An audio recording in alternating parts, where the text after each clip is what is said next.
Well, good morning, people. Well, I don't really know. Don't really know how to put this without feeling like a little bit of a prat. But here it goes. Met a couple of geezers yesterday. Self-admitted gangsters. Coming across great. Had a good day. Had a good hour or two out. Arranged to meet them to go for a drink last night. It went something like this. I get on my bike because I didn't want to pay for a taxi. So I took my bike and I parked it up with a restaurateur that I knew, and he were looking after it. Meets up with the aforesaid gents. Fine, seems all right. We're going for a drink, but then he tells me there's this festival, which there was, a big pop festival. Do I want to go? So I thought, well, I'll have a look at that. Remember, I'm straight as a die. There's people all around us. And yeah, okay, I'll have a go at that. Jumps in a taxi and along the coast we goes to this outskirts of this festival. Still everything seems to be going great.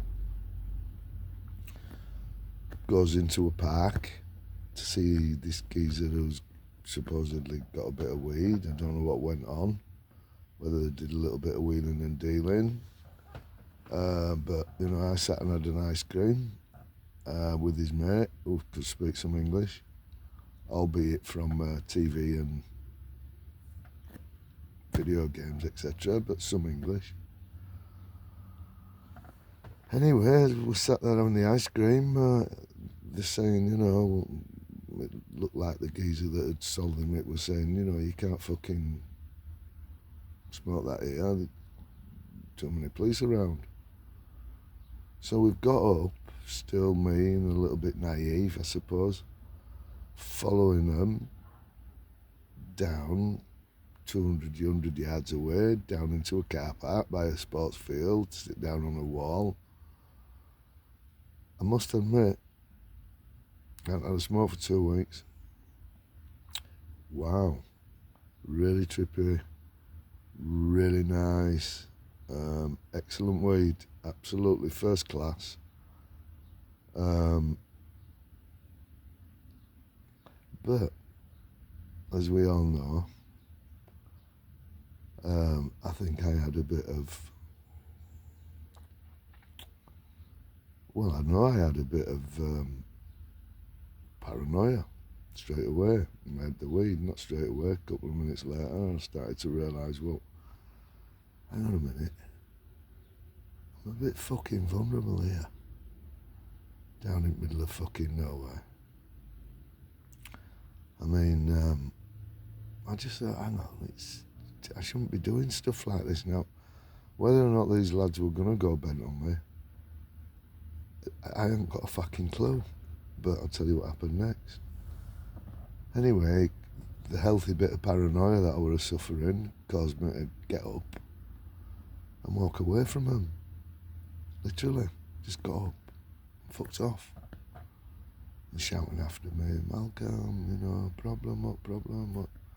Anyway, I fucked off and went and found a bit of somebody, a person.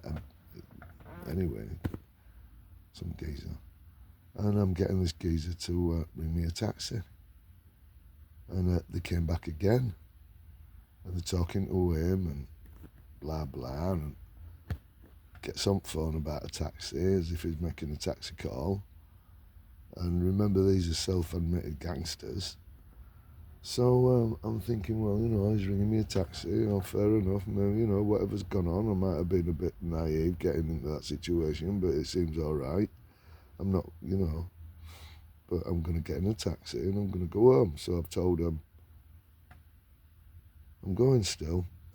Anyway, they said, oh, well, can we got your taxi? I said, no, whereabouts? He said, well, just here on Main Road. So I thought. Anyway, I'm heading up towards Main Road, all three of us. And the next thing I know, one of them skating off back to where we'd just come from. I thought, well, fuck this. I'm fucking not going to sit in a fucking quiet car park with two fucking strangers.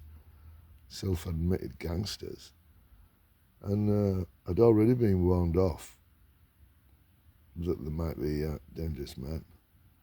And I thought to myself, well, this is a realisation I should have had early doors. I cannot, whatever the situation, whatever I think about the man, whatever my thoughts are, remember I'm a Westerner living in a Western fucking cuckoo, in my Western bubble. I don't know how dangerous this fucking gaff is, and I'm putting myself in an extremely vulnerable situation. So I said, whoa, none of that, no, I'm going this way. I'm going home. Telling them that I need to get up early in the morning, got a long trip, not on holiday, I'm travelling, so I've got an agenda, I've got to get up in the morning, and I'm going, so I've got to go home. But off I went, whatever I told them, they weren't getting me back in that fucking car park. Anyway, got myself home, but I've got to get out the Western mentality that every street corner's safe, you know.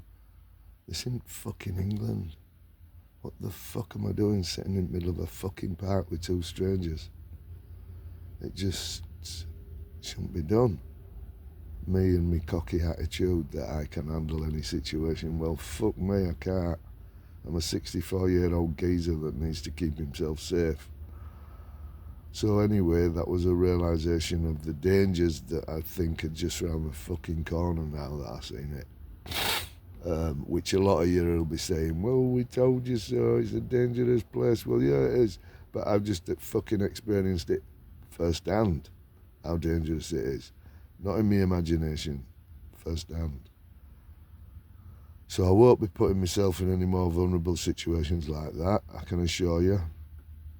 And I will be stepping up my efforts to find someone to travel with that's, a little bit of backup.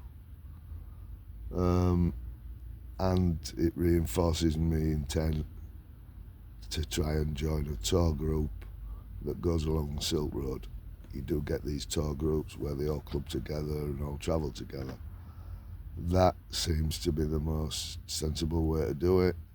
On my own, makes me very vulnerable, and with my naivety, for all my travel experience, I'm still naive as a fucking... Never done this one before. In the truck, on my own, makes me a valuable and vulnerable target. So, from Mali, who I think might have survived by the skin of his teeth. And I'm not saying I really are. I had his Facebook account and everything. I know his name, I was speaking to him on Messenger, but still, fuck. I realised my vulnerability in this part of the world and the situation that I am actually in. From a very foolhardy man, a lucky man, or maybe a man that's been guarded by higher powers, some guardian angel, tapped me on the head and told me to get the fuck out of there.